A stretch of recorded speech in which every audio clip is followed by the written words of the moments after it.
আজকে শুনি চলো একটি নতুন গল্প, কাবুলিওয়ালা। লিখেছেন রবীন্দ্রনাথ ঠাকুর। যদিও গল্পটি অনেক পুরনো, আমরা ছোটবেলায় শুনেছি। শুনে চলো সবাই একসাথে কাবুলিওয়ালা আর মিনির সম্পর্কে জানি। আমার 5 বছর বয়সের ছোট মেয়ে মিনি এক দণ্ড কথা না কহিয়া থাকিতে পারে না। পৃথিবীতে জন্মগ্রহণ করিয়া ভাষা শিক্ষা করিতে সে কেবল 1 বৎসর কাল ব্যয় করিয়াছিল। তাহার পর হইতে যতক্ষণ সে জাগিয়া থাকে এক মুহূর্ত মৌনভাবে নষ্ট করে না। তাহার মা অনেক সময় ধমক দিয়া তাহার মুখ বন্ধ করিয়া দেয়, কিন্তু আমি তাহা পারি না। মিনি চুপ করিয়া থাকিলে এমনি অস্বাভাবিক দেখিতে হয় যে আমার বেশিক্ষণ সেটা সহ্য হয় না। এই জন্য আমার সঙ্গে তাহার কথোপকথনটা কিছুটা উৎসাহের সহিতই চলে। সকালবেলায় আমার নোবেলের সপ্তদশ পরিচ্ছেদে হাত দিয়েছি, এমন সময় মিনি আসিয়াই আরম্ভ করিয়া দিল, বাবা, রামদয়াল দারোয়ান কাককে কৌয়া বলছিল, সে কিচ্ছু জানে না। না, আমি পৃথিবীতে ভাষার বিভিন্নতা সম্বন্ধে তাহাকে জ্ঞানদান করিতে প্রবৃত্ত হইবার পূর্বেই সে দ্বিতীয় প্রসঙ্গে উপনীত হইল। দেখো বাবা, ভোলা বলছিল আকাশে হাতি সুর দিয়ে জল ফেলে, তাই বৃষ্টি হয়। মাগো, ভোলা এত মিছিমিছি বকতে পারে? কেবলই বকে, দিনরাত বকে। এ সম্বন্ধে আমার মতামতের জন্য কিছুমাত্র অপেক্ষা না করিয়া হঠাৎ জিজ্ঞাসা করিয়া বসিল, বাবা, মা তোমার কে হয়? মনে মনে কহিলাম শ্যালিকা, মুখে কহিলাম, মিনি, তুই ভোলার সঙ্গে খেলা করগে যা, এখন আমার অনেক কাজ আছে। সে তখন আমার লিখিবার টেবিলের পার্শ্বে আমার পায়ের কাছে বসিয়া নিজের 2 হাঁটু এবং হাত লইয়া অতি দ্রুত উচ্চারণে আগডুম বাগডুম খেলিতে আরম্ভ করিয়া দিল। আমার সপ্তদশ পরিচ্ছেদে প্রতাপ সিংহ তখন কাঞ্চনমালাকে লইয়া অন্ধকার রাত্রে কারাগারের উচ্চ বাতায়ন হইতে নিম্নবর্তী নদীর জলে ঝাঁপ দিয়া পড়িতেছেন। আমার ঘর পথের ধারেই।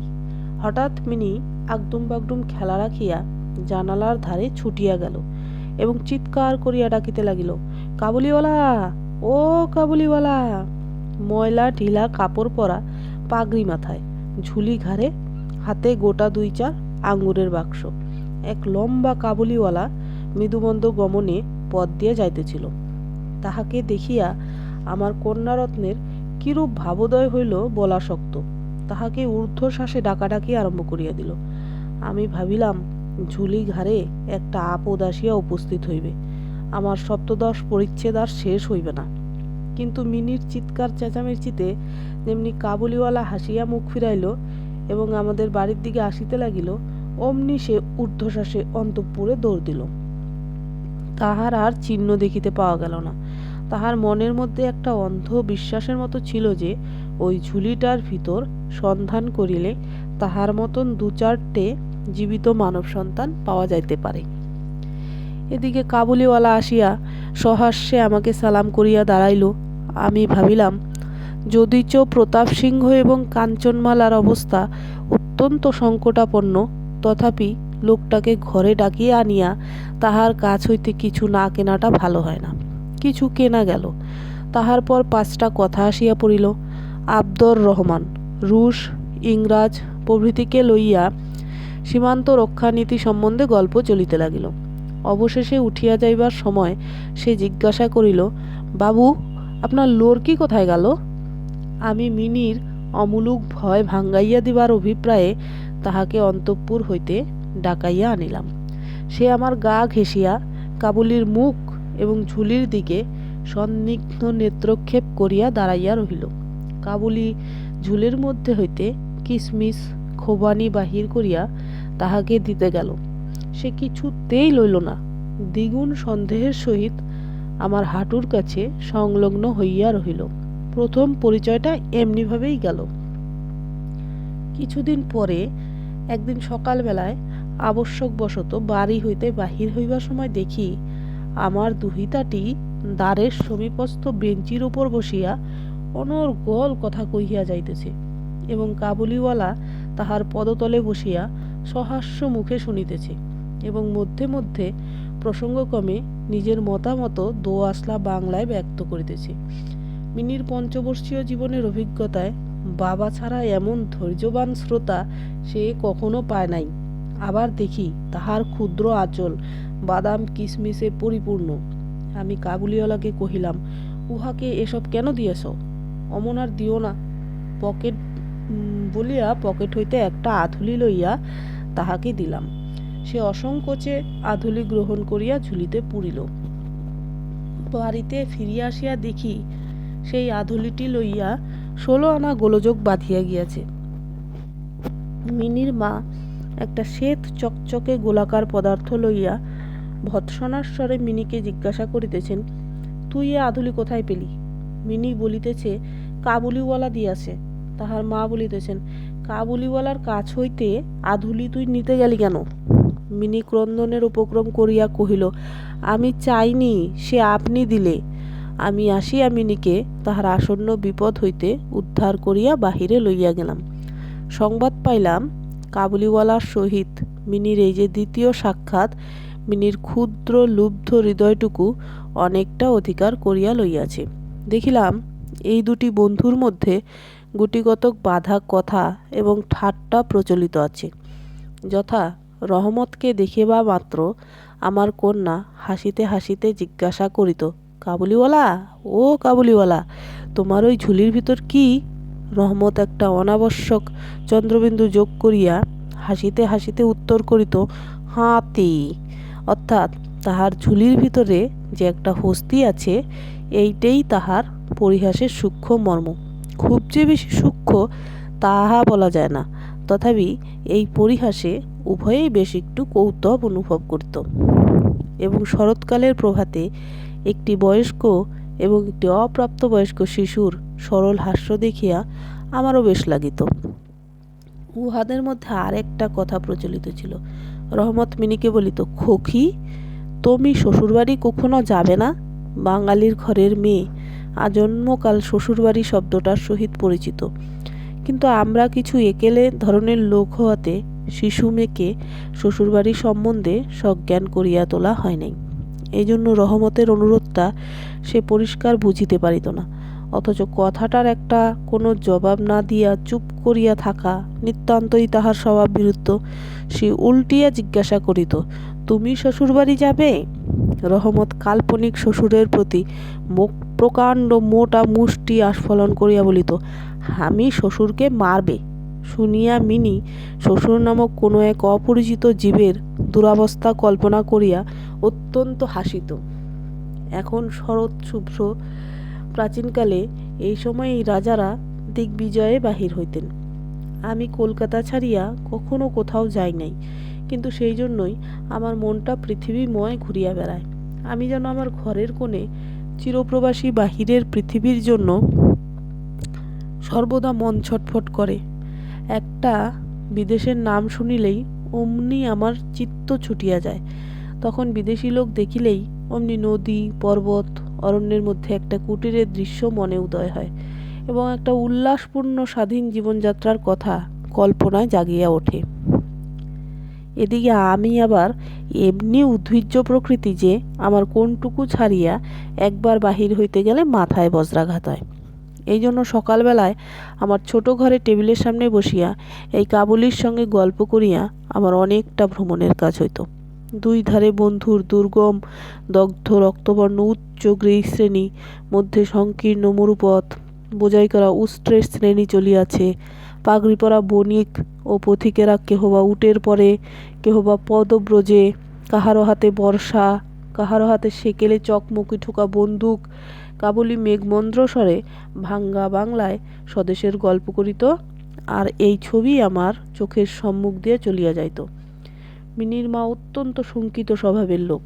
রাস্তায় একটা শব্দ শুনিলেই তাহার মনে হয় পৃথিবীর সমস্ত মাতাল আমাদের বাড়িটাই বিশেষ লক্ষ্য করিয়া ছুটিয়া আসিতেছে। এই পৃথিবীটা যে সর্বত্রই চোর ডাকাত, মাতাল, সাপ, বাঘ, ম্যালেরিয়া, শুঁয়োপোকা, আরশোলা এবং গোরার দ্বারা পরিপূর্ণ, এতদিন পৃথিবীতে বাস করিয়াও সে বিভীষিকা তাহার মন হইতে দূর হইয়া যায় নাই। রহমত কাবুলিওয়ালা সম্বন্ধে তিনি সম্পূর্ণ নিঃসংশয় ছিলেন না। তাহার প্রতি বিশেষ দৃষ্টি রাখিবার জন্য তিনি আমাকে বারবার অনুরোধ করিয়াছিলেন। আমি তাহার সন্দেহ হাসিয়া উড়াইয়া দিবা চেষ্টা করিলে তিনি পর্যায়ক্রমে আমাকে গুটিকতক প্রশ্ন করিলেন। কখনো কি কাহারও ছেলে চুরি যায় না? কাবুল দেশে কি দাস ব্যবসা প্রচলিত নাই? একজন প্রকাণ্ড কাবুলির পক্ষে একটি ছোট ছেলে চুরি করিয়া লইয়া যাওয়া কি একেবারেই অসম্ভব? আমাকে মানিতে হইল ব্যাপারটা যে অসম্ভব তাহা নয়, কিন্তু অবিশ্বাস্য। বিশ্বাস করিবার শক্তি সকলের সমান নহে, এই জন্য আমার স্ত্রীর মনে ভয় রহিয়া গেল। কিন্তু তাই বলিয়া বিনা দোষে রহমতকে আমাদের বাড়িতে আসিতে নিষেধ করিতে পারিলাম না। প্রতি বৎসর মাঘ মাসের মাঝামাঝি রহমত দেশে চলিয়া যায়। এই সময়টা সমস্ত পাওনার টাকা আদায় করিবার জন্য সে বড় ব্যস্ত থাকে। বাড়ি বাড়ি ফিরিতে হয়, কিন্তু তবু একবার মিনিকে দর্শন দিয়া যায়। দেখিলে বাস্তবিক মনে হয় উভয়ের মধ্যে যেন একটা ষড়যন্ত্র চলিতেছে। যেদিন আসিতে পারে না সেদিন দেখি সন্ধ্যার সময় আসিয়াছে। অন্ধকারে ঘরের কোণে সেই ঢিলেঢালা পায়জামা পরা সেই ঝোলাঝুলিওয়ালা লম্বা লোকটাকে দেখিলে বাস্তবিকই হঠাৎ মনের ভিতরে একটা আশঙ্কা উপস্থিত হয়। কিন্তু যখন দেখি মিনি কাবুলিওয়ালা ও কাবুলিওয়ালা করিয়া হাসিতে হাসিতে ছুটিয়া আসে এবং দুই অসমবয়সী বন্ধুর মধ্যে পুরাতন সরল পরিহাস চলিতে থাকে, তখন সমস্ত হৃদয় প্রসন্ন হইয়া ওঠে। একদিন সকালে আমার ছোট ঘরে বসিয়া প্রুফশিট সংশোধন করিতেছি। বিদায় লইবার পূর্বে আজ 2-3 দিন হইতে শীতটা খুব কনকনে হইয়া উঠিয়াছে। চারিদিকে একেবারে হিকার পড়িয়া গিয়াছে। জানালা ভেদ করিয়া সকালের রৌদ্রটি টেবিলের নিচে আমার পায়ের ওপর আসিয়া পড়িয়াছে। সেই উত্তাপটুকু বেশ মধুর বোধ হইতেছে। বেলা বোধ করি 8টা হইবে। মাথার গলাবন্ধ জড়ানো উষাচরকন প্রাতভ্রমণ সমাধান করিয়া প্রায় সকলে ঘরে ফিরিয়া আসিয়াছে। এমন সময় রাস্তায় ভারী একটা গোলমাল শোনা গেল। চাহিয়া দেখি আমাদের রহমতকে 2 পাহারাওয়ালা বাঁধিয়া লইয়া আসিতেছে। তাহার পশ্চাতে কৌতূহলী ছেলের দল। রহমতের গাত্রবস্ত্রে রক্তচিহ্ন এবং একজন পাহারাওয়ালার হাতে রক্তাক্ত ছোরা। আমি দ্বারের বাহিরে গিয়া পাহারাওয়ালাকে দাঁড় করাইলাম। জিজ্ঞাসা করিলাম, ব্যাপারটা কি? কিয়দংশ তাহার কাছে, কিয়দংশ রহমতের কাছে শুনিয়া জানিলাম যে আমাদের প্রতিবেশী একজন লোক রামপুরি চাদরের জন্য রহমতের কাছে কিঞ্চিৎ ধারিত। মিথ্যাপূর্বক সেই দেনা সে অস্বীকার করে এবং তাহা লইয়াই বৎসা করিতে করিতে রহমত তাহাকে এক ছুরি বসাইয়া দিয়াছে। রহমত সেই মিথ্যাবাদীর উদ্দেশ্যে নানারূপ অশ্রাব্য গালি দিতেছে। এমন সময়ে কাবুলিওয়ালা ও কাবুলিওয়ালা করিয়া ডাকিতে ডাকিতে মিনি ঘর হইতে বাহির হইয়া আসিল। রহমতের মুখ মুহূর্তের মধ্যে কৌতুক হাস্যে প্রফুল্ল হইয়া উঠিল। তাহার স্কন্ধে আজ ঝুলি ছিল না, সুতরাং ঝুলি সম্বন্ধে তাহাদের অভ্যস্ত আলোচনা হইতে পারিল না। মিনি একেবারেই তাহাকে জিজ্ঞাসা করিল, তুমি শ্বশুরবাড়ি যাবে? রহমত হাসিয়া কহিল, সেখানেই যাচ্ছে। দেখিল উত্তরটা মিনির হাস্যজনক হইল না। তখন হাত দেখাইয়া বলিল, শ্বশুরাকে মারিতাম, কিন্তু কি করিব, হাত বাঁধা। সাংঘাতিক আঘাত করার অপরাধে কয়েক বৎসর রহমতের কারাদণ্ড হইল। তাহার কথা এক প্রকারে ভুলিয়াই গেলাম। আমরা যখন ঘরে বসিয়া চিরাভ্যস্ত মতো নিত্য কাজের মধ্যে দিনের পর দিন কাটাইতাম, তখন একজন স্বাধীন পর্বতচারী পুরুষ কারাপ্রাচীরের মধ্যে যে কেমন করিয়া বর্ষযাপন করিতেছে তাহা আমাদের মনে উদয়ও হইত না। আর চঞ্চল হৃদয়ে মিনির আচরণ যে অত্যন্ত লজ্জাজনক তাহা তাহার বাপকেও স্বীকার করিতে হয়। সে স্বচ্ছন্দে তাহার পুরাতন বন্ধুকে বিস্তৃত হইয়া প্রথমে নবা সহিসের সহিত সখ্য স্থাপন করিল, পরে ক্রমে যত তাহার বয়স বাড়িয়া উঠিতে লাগিল ততই সখার পরিবর্তে একটি করিয়া সখী জুটিতে লাগিল। এমনকি এখন তাহার বাবার লিখিবার ঘরেও তাহাকে আর দেখিতে পাওয়া যায় না। আমি তো তাহার সহিত এক প্রকার আরই করিয়াছি। কত বৎসর কাটিয়া গেল, আর একটি শরৎকাল আসিয়াছে। আমার মিনির বিবাহের সম্বন্ধ স্থির হইয়াছে। পূজার ছুটির মধ্যে তাহার বিবাহ হইবে। কৈলাসবাসিনীর সঙ্গে সঙ্গে আমার ঘরের আনন্দময়ী পিতৃভবন অন্ধকার ঘুরিয়া পতিগৃহে যাত্রা করিবে। প্রভাতটি অতি সুন্দর হইয়া উদয় হইয়াছে। বর্ষার পরে এই শরতের নতুন ধৌত রৌদ্র যেন সোহাগায় গলানো নির্মল সোনার মতন রং ধরিয়াছে। এমনকি কলিকাতার গলির ভিতরকার স্টক জর্জর অপরিচ্ছন্ন ঘেঁষাঘেঁষি বাড়িগুলির উপরেও এই রৌদ্রের আভা এক অপূর্ব লাবণ্য বিস্তার করিয়াছে। আমার ঘরে আজ রাত্রি শেষ হইতে না হইতেই সানাই বাজিতেছে। সে বাঁশি যেন আমার বুকের পঞ্জরের হাড়ের মধ্য হইতে কাঁদিয়া কাঁদিয়া বাজিয়া উঠিতেছে। করুণ ভৈরবী রাগিণীতে আমার আসন্ন বিচ্ছেদ ব্যথাকে শরদের রৌদ্রের সহিত সমস্ত বিশ্বজগৎময় ব্যপ্ত করিয়া দিতেছে। আজ আমার মিনির বিবাহ। সকাল হইতে ভারী গোলমাল, লোকজনের আনাগোনা, উঠানে বাঁশ বাঁধিয়া পাল খাটানো হইতেছে। বাড়ির ঘরে ঘরে এবং বারান্দায় ঝাড় টাঙ্গাইবার ঠুংঠাং শব্দ উঠিতেছে। হাঁকডাকের সীমা নাই।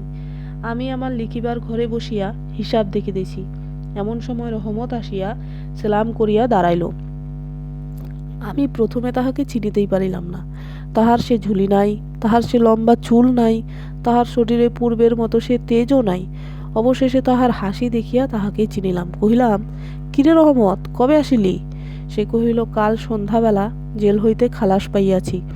কথাটা শুনিয়া কেমন কানে খট করিয়া উঠিল। কোনো খুনিকে কখনো প্রত্যক্ষ দেখি নাই।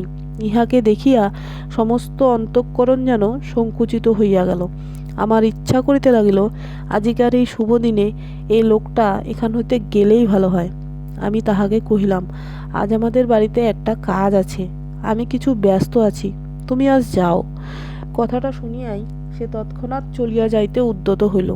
অবশেষে দরজার কাছে গিয়া একটু ইতস্তত করিয়া কহিল, খোকিকে একবার দেখিতে পাইব না? তাহার মনে বুঝি বিশ্বাস ছিল মিনি সেই ভাবেই আছে। সে যেন মনে করিয়াছিল মিনি আবার সেই পূর্বের মতো কাবুলিওয়ালা ও কাবুলিওয়ালা করিয়া ছুটিয়া আসিবে। তাহাদের সেই অত্যন্ত কৌতুকাবহ পুরাতন হাস্যালাপের কোনরূপ ব্যত্যয় হবে না। এমনকি পূর্ব বন্ধুত্ব স্মরণ করিয়া সে এক বাক্স আঙ্গুর এবং কাগজের মোড়কে কিঞ্চিত কিশমিশ বাদাম বোধ করি কোনো স্বদেশীয় বন্ধুর নিকট হইতে চাহিয়া চিন্তিয়া সংগ্রহ করিয়া আনিয়াছিল। তাহার সে নিজের ঝুলিটি আর ছিল না। আমি কহিলাম, আজ বাড়িতে কাজ আছে, আজ আর কারো সহিত দেখা হইতে পারিবে না। সে যেন কিছু ক্ষুণ্ণ হইল। স্তব্ধভাবে দাঁড়াইয়া একবার স্থির দৃষ্টিতে আমার মুখের দিকে চাহিল। তারপরে বাবু সেলাম বলিয়া দ্বারের বাহির হইয়া গেল। আমার মনে কেমন একটু ব্যথা বোধ হইল। মনে করিতেছি তাহাকে ফিরিয়া ডাকিব। এমন সময় দেখি সে আপনা হইতেই ফিরিয়া আসিয়াছে। কাছে আসিয়া কহিল, এই আঙ্গুর এবং কিঞ্চিত কিশমিশ বাদাম খোকির জন্য আনিয়াছিলাম, তাহাকে দিবেন। আমি সেগুলি লইয়া দাম দিতে উদ্যত হইলে সে আমার হঠাৎ হাত চাপিয়া ধরিয়া কহিল, আপনার বৃহৎ দয়া আমার চিরকাল স্মরণ থাকিবে। আমাকে পয়সা দিবেন না বাবু। তোমার যেমন একটি লড়কি আছে, তেমনি দেশে আমারও একটি লড়কি আছে। আমি তাহারই মুখ স্মরণ করিয়া তোমার খোকির জন্য কিছু কিছু মেওয়া হাতে লইয়া আসি। আমি তো সওদা করতে আসি না। এই বলিয়া সে সমস্ত মস্ত ঢিলা জামাটার ভিতরে হাত চালাইয়া দিয়া বুকের কাছে কোথা হইতে এক টুকরো ময়লা কাগজ বাহির করিয়া বহু সযত্নে ভাঁজ খুলিয়া দুই হস্তে আমার টেবিলের ওপর মেলিয়া ধরিল। দেখিলাম কাগজের ওপর একটি ছোট্ট হাতের ছাপ, ফটোগ্রাফ নহে, তেলের ছবি নহে। হাতে খানিকটা ভূষা মাখাইয়া কাগজের ওপরে তাহার চিহ্ন ধরিয়া লইয়াছে। কন্যার এই স্মরণচিহ্নটুকু বুকের কাছে লইয়া রহমত প্রতি বৎসর কলকাতার রাস্তায় মেওয়া বেচিতে আসে, যেন সেই সুকোমল ক্ষুদ্র শিশু হস্তটুকুর স্পর্শকানি তাহার বিরাট বিরোহী বক্ষের মধ্যে সুধা সঞ্চার করিয়া রাখে। দেখিয়া আমার চোখ ছলছল করিয়া আসিল। তখন সে যে একজন কাবুলি মেওয়াওয়ালা আর আমি যে একজন বাঙালি সম্ভ্রান্ত বংশীয়, তাহা ভুলিয়া গেলাম। তখন বুঝিতে পারিলাম, সেও যে, আমিও সে। সেও পিতা, আমিও পিতা। তাহার পর্বত গৃহবাসিনী ক্ষুদ্র পার্বতীর সেই হস্তচিহ্ন আমারই মিনিকে স্মরণ করাইয়া দিল। আমি তৎক্ষণাৎ তাহাকে অন্তঃপুর হইতে ডাকিয়া পাঠাইলাম। অন্তঃপুরে ইহাতে অনেক আপত্তি উঠিয়াছিল, কিন্তু আমি কিছুতে কর্ণপাত করিলাম না। রাঙা চেলি পরা, কপালে চন্দন আঁকা বধূবেশিনী মিনি সলজ্জভাবে আমার কাছে আসিয়া দাঁড়াইল। তাহাকে দেখিয়া কাবুলিওয়ালা প্রথমটা থতমত খাইয়া গেল। তাহাদের পুরাতন আলাপ জমাইতে পারিল না। অবশেষে হাসিয়া কহিল, খোকি, তুমি শ্বশুরবাড়ি যাবিস? মিনি এখন শ্বশুরবাড়ির অর্থ বোঝে। এখন আর সে পূর্বের মতো উত্তর দিতে পারিল না। রহমতের প্রশ্ন শুনিয়া লজ্জায় আরক্ত হইয়া মুখ ফিরাইয়া দাঁড়াইল। কাবুলিওয়ালার সহিত মিনির যেদিন প্রথম সাক্ষাৎ হইয়াছিল, আমার সেই দিনের কথা মনে পড়িল। মনটা কেমন ব্যথিত হইয়া উঠিল। মিনি চলিয়া গেলে একটা গভীর দীর্ঘ নিঃশ্বাস ফেলিয়া রহমত মাটিতে বসিয়া পড়িল। সে হঠাৎ স্পষ্ট বুঝিতে পারিল তাহার মেয়েটিও ইতিমধ্যে এইরূপ বড় হইয়াছে। তাহার সঙ্গেও আবার নতুন আলাপ করিতে হইবে। তাহাকে ঠিক পূর্বের মতন তেমনটি আর পাইবে না। এ 8 বৎসর তাহার কি হইয়াছে তাই বা কে জানে। সকালবেলায় শরতের স্নিগ্ধ রৌদ্র কিরণের মধ্যে সানাই বাজিতে লাগিল। রহমত কলিকাতার এক গলির ভিতরে বসিয়া আফগানিস্তানের এবং মরু পর্বতের দৃশ্য দেখিতে লাগিল। আমি একখানি নোট লইয়া তাহাকে দিলাম। বলিলাম, রহমত, তুমি দেশে তোমার মেয়ের কাছে ফিরিয়া যাও। তোমাদের মিলন সুখে আমার মিনির কল্যাণ হোক। এই টাকাটা দান করিয়া হিসাব হইতে সমারোহের দুটো একটা অঙ্গ ছাটিয়া দিতে হইল। যেমন মনে করিয়াছিলাম তেমন করে ইলেকট্রিক আলো জ্বালাইতে পারিলাম না। ঘরের বাদ্যও আসিল না। অন্তঃপুরে মেয়েরা অত্যন্ত অসন্তোষ প্রকাশ করিতে লাগিলেন। কিন্তু মঙ্গল আলোকে আমার শুভ উৎসব উজ্জ্বল হইয়া উঠিল। তো কেমন শুনলে জানিও কমেন্ট বক্সে। আর ভালো লাগলে শেয়ার এবং লাইক করো।